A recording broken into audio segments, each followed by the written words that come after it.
নমস্কার বন্ধুরা, সুমিতা রান্নাঘরে সবাইকে স্বাগত। আবারও চলে এসেছি তোমাদের সাথে দারুণ একটা রেসিপি শেয়ার করতে। আজ তোমাদের সাথে শেয়ার করব একদম সমাজবাড়ির মতো ফ্রাইড রাইসের রেসিপি। একবার আমার মতোভাবেই সহজভাবে ফ্রাইড রাইসটা তোমরা বাড়িতে ট্রাই করে দেখো। একদম পারফেক্ট ঝরঝরে ফ্রাইড রাইস হবে আর খেতে হবে লাজবাব। বিশ্বাস করো, এতটা ভালো হয়েছিল না। আমি তো ফ্রাইড রাইসটা করে সবার কাছ থেকে অনেক প্রশংসা পেয়েছি। তোমরাও কিন্তু প্রশংসা যদি পেতে যাও একবার এইভাবে ট্রাই করে দেখতে পারো।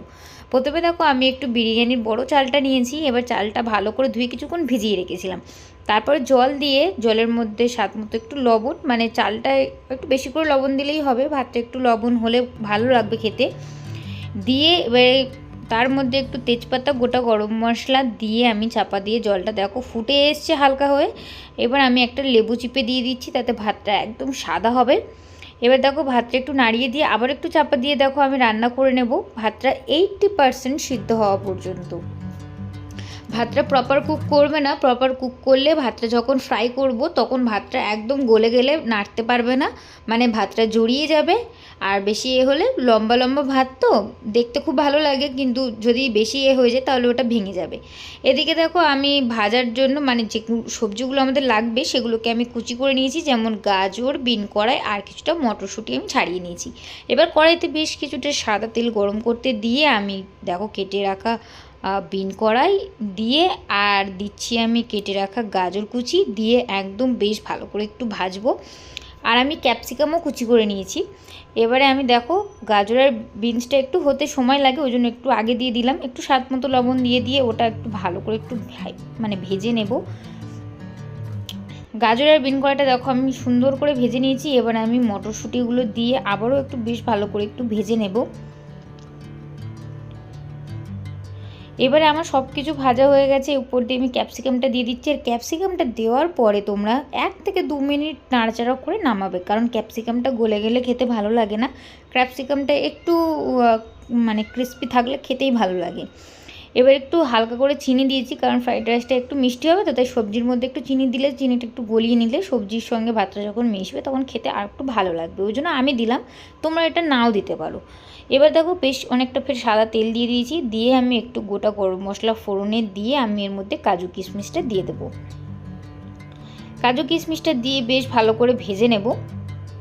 আর আমার কড়াইটা তো ছোটো কড়া, মানে বেশি বড় কড়া ছিল না, আর আমাদের অনেকটাই রাইস ছিল, ওই জন্য আমার দুবার মানে ভাতটা ফ্রাই করতে হয়েছে। ওই জন্য দেখো কাজু কিশমিশটা ভেজে আমি কিছুটা তুলে নিয়েছি।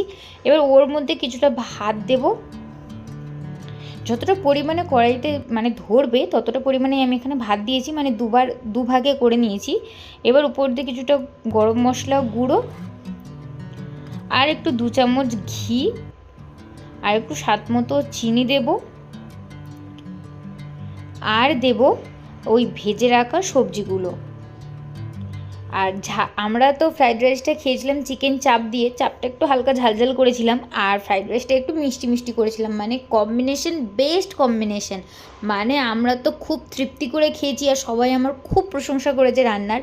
বিশ্বাস করো, নিজের রান্না নিজে আর কি বলবো, তোমরা কিন্তু একবার এইভাবে অবশ্যই ট্রাই করে দেখতে পারো।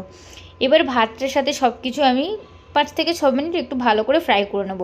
দেখতে পাচ্ছ ভাতটা কিন্তু আমি 80% সিদ্ধ করে নিয়েছি বলে কিন্তু ভাতটা একদম ঝরঝরে রয়েছে। ভাতটা যদি তোমরা ভাবো যে একটু শক্ত, কিন্তু শক্ত হবে না। আমি ভাতটা একদম সুন্দর করে ফ্রাই করে নিয়ে আমি যে পাত্রে নামিয়ে রাখবো সে পাত্রে আমি সুন্দর করে চাপা দিয়ে রেখে দেবো। তাহলে কিন্তু ভাতটা মানে ওই গরম অবস্থায় চাপা দেওয়ার কারণে ভাতটা কিন্তু খুব সুন্দর নরম থাকবে অনেকক্ষণ। এদিকে দেখো তোমাদের সাথে বকবক করতে করতে আমার রাইসটাও রেডি হয়ে গেছে। দেখতে পাচ্ছ, দেখতে পুরো একদম অনুষ্ঠান বাড়ির মতো লাগছে না দেখতে?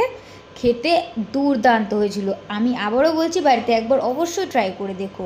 আর আমার এই ভিডিওটি যদি ভালো লাগে তাহলে কিন্তু like, comment, share and subscribe করতে ভুলো না। আবারও দেখা হবে নতুন কোনো ভিডিওর সাথে। ততক্ষণ সবাই সুস্থ থাকবেন, ভালো থাকবেন।